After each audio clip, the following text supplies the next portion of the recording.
Hey everyone, welcome back to my channel. तो कैसे हो आप सब। तो आज का जो टॉपिक है काफ़ी इंटरेस्टिंग है कि हमें बालों में तेल लगाने चाहिए, नहीं लगाने चाहिए, कैसे लगाने चाहिए। ये मुझे उस बात से मुझे इस टॉपिक का मुझे आइडिया आया कि आपके सामने भी क्लियर कर दूं, क्योंकि काफ़ी सारे मैं नाम नहीं लूँगी, काफ़ी सारे जो बड़े फिगर है, जो बॉलीवुड के हेयर ड्रेसर है, जो कि भारत से बाहर जाकर हेयर स्टाइलिंग या ऐसी स्किन केयर या बालों की केयर की उन्होंने ट्रेनिंग ली है।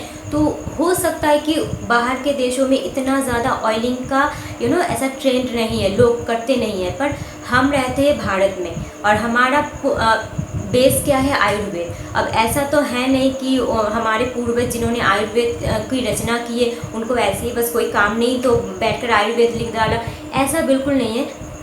आयुर्वेद में पूरी तरीके से इसको ध्यान रखकर किया गया है कि हम कौन सी ज़मीन पर है, हमारी आसपास की परिस्थिति कैसी है, एटमॉस्फेयर कैसे है, उस हिसाब से हमें क्या खाने चाहिए, हमें क्या नहीं खाने चाहिए, हमें क्या लगाने चाहिए, हमें क्या नहीं लगाने चाहिए, वो चाहे दवा हो या खाने का चीज़ या बालों का। तो आयुर्वेद के हिसाब से हमें बिल्कुल ही ऑयलिंग करनी चाहिए। तो आज मैं इसी बारे में बात करने वाली हूँ, क्योंकि बहुत लोग कहते हैं कि हम ऑयलिंग तो करते हैं, जो महंगे महंगे ऑयल या घर का DIY हम इस्तेमाल तो करते हैं, पर उसका उतना अच्छा रिजल्ट नहीं आता। इसका एक लाइन में आंसर है कि एक तो है सही ऑयल चुनना, एक तो है कि आपको कौन सी प्रॉब्लम में कैसी तरीके से आपको ऑयल का इस्तेमाल करना है, किस समय आपको ऑयलिंग करनी है, किस जैसे कि हमारी स्किन होती है नॉर्मल, ड्राई, सेंसिटिव, कॉम्बिनेशन, हमारे स्कैल्प भी होते हैं, स्कैल्प अलग होते हैं, बाल अलग होते हैं। जैसे कि मेरे बाल है बहुत ज़्यादा ड्राई और मेरे स्कैल्प एटमॉस्फेयर के अनुଯାयी वो चेंज होते रहते हैं। मानसून में थोड़ा ग्रीजी रहता है, सर्दी में बहुत ज़्यादा रफ हो जाता है, गर्मी में भी थोड़ा थोड़ा ग्रीजी रहता है। तो इसी तरीके से हमें भी समझना चाहिए कि हमारा स्कैल्प और हमारी लेंथ ये कब क्या कौन सा तेल हमें मांग रहा है, उस हिसाब से ट्रीटमेंट करेंगे और सही ढंग से ट्रीटमेंट करेंगे तो हमें बिल्कुल ऑयलिंग का जो बिल्कुल 100% जो बेनिफिट है वो हमें मिल पाएगा। तो चलिए बात शुरू करते हैं कि what is the right way to apply oiling on our hair. उससे पहले अगर आप चैनल पर नए हो तो सब्सक्राइब करना मत भूलना, बेल बटन को हिट कर देना ताकि आपको इसी तरीके की सारी एपिसोड सबसे पहले मिल पाए। और अगर आपको मैं अच्छी लगती हूँ तो आप मुझे इंस्टाग्राम और फेसबुक पे फॉलो कर सकते हो, डिस्क्रिप्शन बॉक्स में उसका लिंक होगा और इधर ID शो कर रहा होगा। बाकी आपको पता ही है कि क्या करना होता है। तो चलिए एपिसोड को शुरू करते हैं।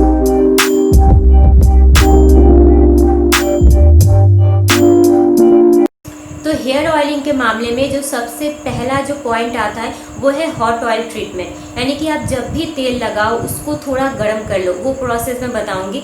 अगर हम इसको गर्म करते हैं तो क्या होता है, वो मार्केट से भी हो, मैं तो कई मार्केट का यूज़ नहीं करती, मेरा सब कुछ DIY है, तो फिर भी मैं मार्केट का भी हो अब घर का भी बना हुआ हो, उसको गर्म करना क्यों ज़्यादा ज़रूरी है, क्योंकि एक देखो, एक बना हुआ एक पड़ा हुआ है, तो उसको क्या होता है थोड़ा सा हीट मिलने पर ना उसके अंदर जो जड़ी बूटियाँ है, जैसे मैं घर पे बनाती हूँ जड़ी बूटियों के साथ, तो वो उसके जो गुण है ना वो थोड़े स्टिमुलेट हो जाते हैं। तो वो हमारे स्कैल्प में जब हम थोड़ा सा गर्म हम इस्तेमाल करते हैं, हमारे स्कैल्प में इस तरीके से मसाज करते हैं, तो क्या होता है हमारे स्कैल्प की ब्लड सर्कुलेशन सही चलता है, जिसके कारण कि हमारे बाल अच्छे होते हैं, न्यू हेयर ग्रोथ की जो न्यू हेयर ग्रोथ होते हैं बालों। अब बारी आती है कि हॉट ऑयल ट्रीटमेंट। आपको जैसे पता ही है कि हमेशा हमें hot oil treatment double boiler पे ही इस्तेमाल करने हैं। एक अपने छोटे कटोरे में आपने तेल ले लिया, उसको आपने एक बर्तन में थोड़ा सा पानी में उसको आप डालकर उसको आप गैस पर चढ़ाओ।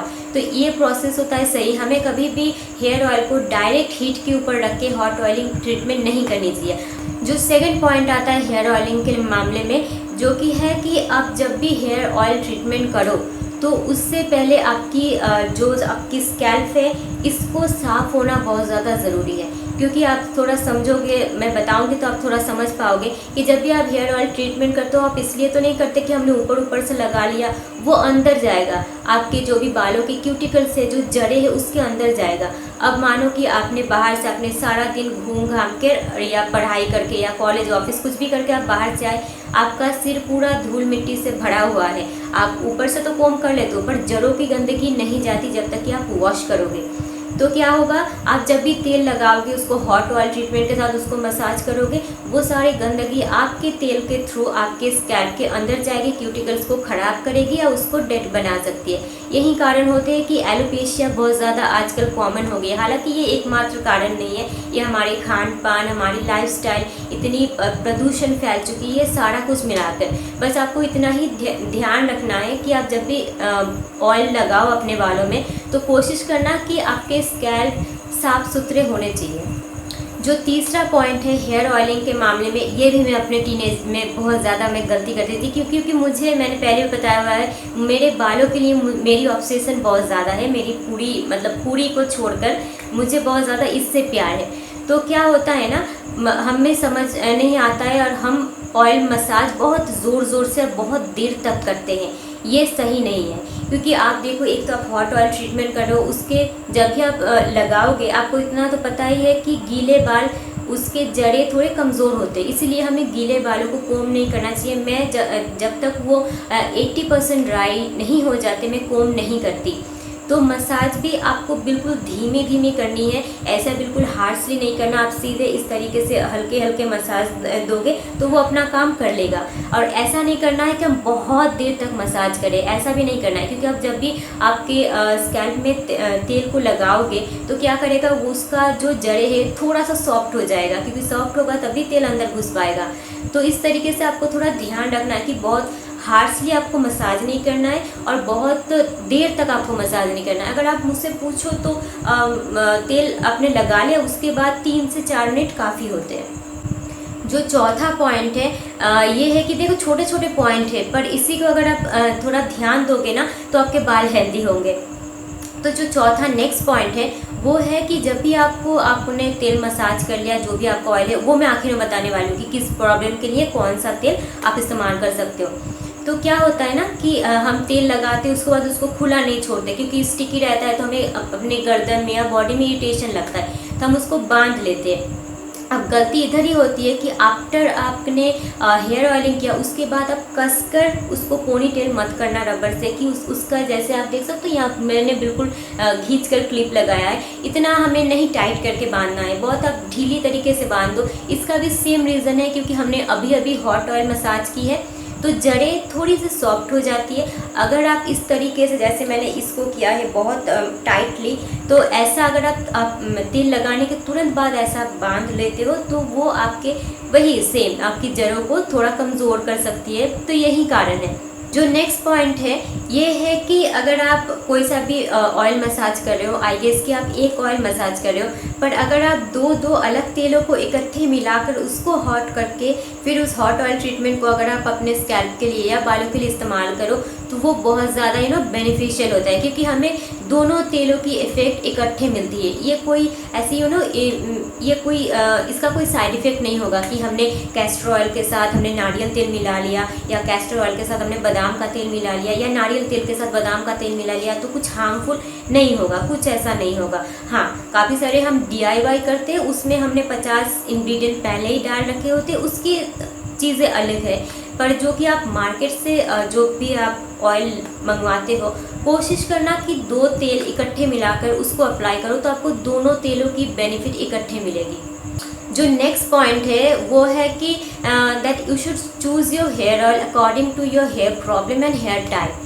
क्या होता है ना कि हम पड़ोस ने किसी ने एक तेल ले लिया, उसने कहा कि हाँ मेरे बहुत जल्दी बाल इससे बढ़े, मेरे डैंड्रफ ख़त्म हो रहे हो। ऐसा नहीं करना चाहिए। आपको अपने बालों के हिसाब से, अपने प्रॉब्लम के हिसाब से तेल चुनना बहुत ज़्यादा ज़रूरी है, क्योंकि देखो सबकी प्रॉब्लम एक नहीं होती। तो सही प्रॉब्लम के लिए सही तेल ढूंढ पाना ये एक बड़ी प्रॉब्लम हो जाती है। तो यही मैं आपको बताने वाली हूँ कि कौन कौन सी प्रॉब्लम के लिए कौन कौन से तेल आप इस्तेमाल कर सकते हो। तो पहले बात करते हैं हेयर फॉल के बारे में, कि हेयर फॉल में आपको कौन कौन सी तेल आपको बेनिफिट देगा। हेयर फॉल सबको है, आपको भी है, मुझे भी है, कोई भी ऐसा इंसान नहीं है जिसको ज़िंदगी में कभी भी हेयर फॉल की प्रॉब्लम नहीं आती। तो हेयर फॉल के लिए आप कौन कौन से तेल इस्तेमाल कर सकते हो। एक तो हो गया आंवला का तेल, बहुत अच्छा होगा आपके हेयर फॉल के लिए। आपके हेयर फॉलिकल्स को ये स्ट्रॉन्ग भी करेगा, नए हेयर ग्रोथ को भी प्रमोट करेगा। हेयर फॉल के लिए जो दूसरा ऑयल बहुत अच्छा काम देता है वो है ऑनियन ऑयल। बहुत अच्छा काम होता है। मैं तो कहती हूँ बिल्कुल बाजार का मत लो, बिल्कुल घर में बनाओ। मैं हो सकता है कि थोड़े दिनों में मैं इसका रेसिपी दे दूँगी। हालांकि आंवला ऑयल का रेसिपी मेरे चैनल पर ऑलरेडी है, आप चाहो तो देख सकते हो। तो एक हो गया आंवला ऑयल, दूसरा हो गया ऑनियन ऑयल, तीसरा हो गया onion seed oil, onion black seed oil. ये उसको कहते हैं क्या, हिंदी में कहते हैं उसको, यार मुझे हिंदी का नाम नहीं आ रहा है याद अभी। तो ऑनियन ब्लैक सीड ऑयल करके आप ऑनियन ब्लैक सीड करके गूगल सर्च करो तो आपको उसका अपने अपने भाषाओं में नाम मिल जाएगा।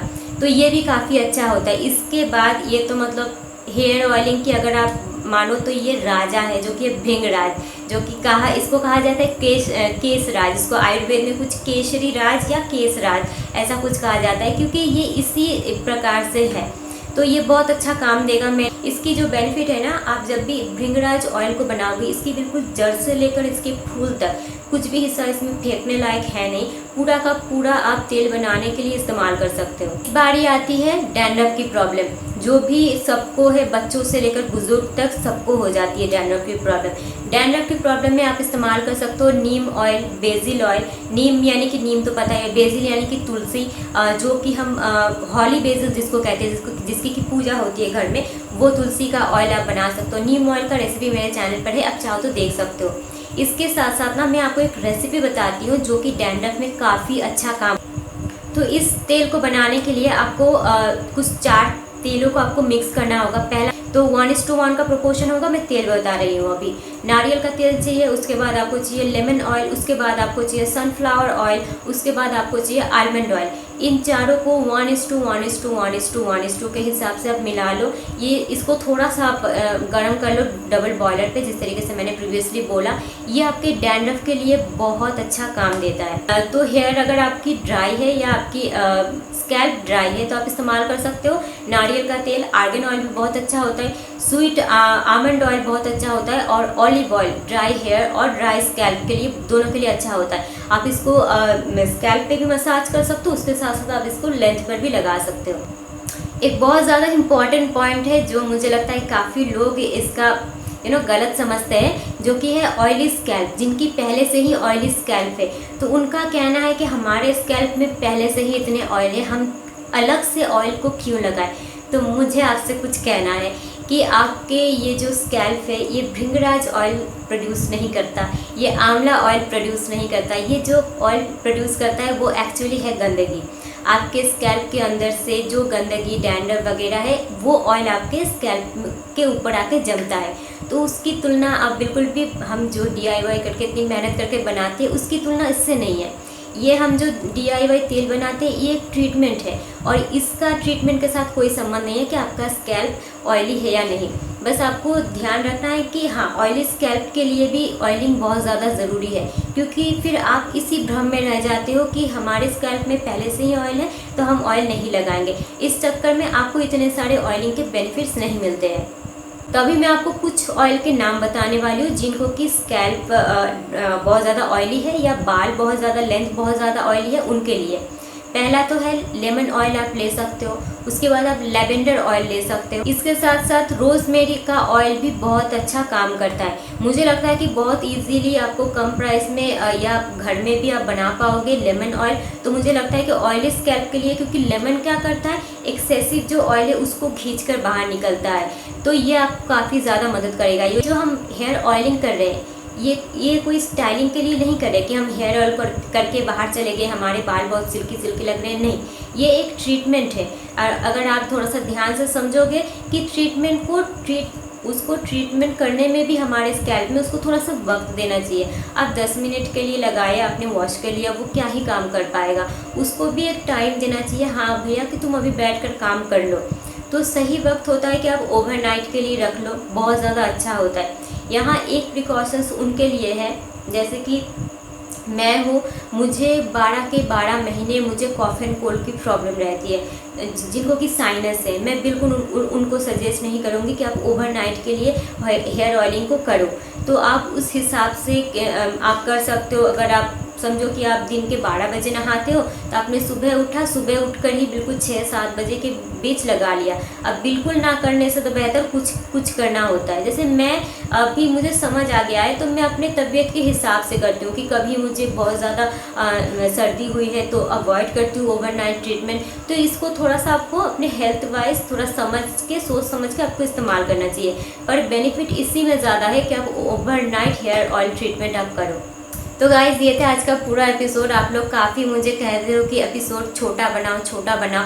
आप बोलो मैं इसमें से कौन सी पॉइंट को मैं निकाल के कैसे छोटा करती, इसीलिए मेरे कमेंट सेक्शन में कमेंट कम आते हैं, क्योंकि मैं इतने डिटेल में बता देती हूँ कि कोई अगर पूरा देख ले तो उनको अलग से पूछने की ज़रूरत नहीं पड़ती। अगर मान लो कि मैंने बोल दिया कि हाँ ड्राई हेयर है, तो आपको उसके हिसाब से चुन कर आपको अपना हेयर ऑयल ट्रीटमेंट करना होगा। आप फिर मुझे पूछोगे कमेंट में कि दी बताओ कि ड्राई हेयर है तो कौन सा ऑयल लगाए। अब मैंने बता दिया पूरा, इसीलिए मुझे कमेंट ज़्यादा नहीं आते, क्योंकि मैं पूरा बता देती हूँ। अब आप बताओ मैं इससे छोटा कैसे करूँ। अब आपकी खुद की मर्ज़ी, आपका हाथ है, आप स्किप कर सकते हो, वो आपकी मर्ज़ी।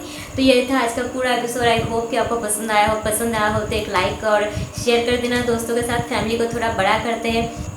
और चाहो तो मेरे साथ इंस्टाग्राम और फेसबुक पर भी जुड़ सकते हो। जैसे कि मैंने पहले भी बोला, रोज़ बोलती हूँ और कोई नहीं सुनता, ये बात सही नहीं है। तो चलो फिर मिलते हैं किसी नए एपिसोड में। Till then take care and bye bye.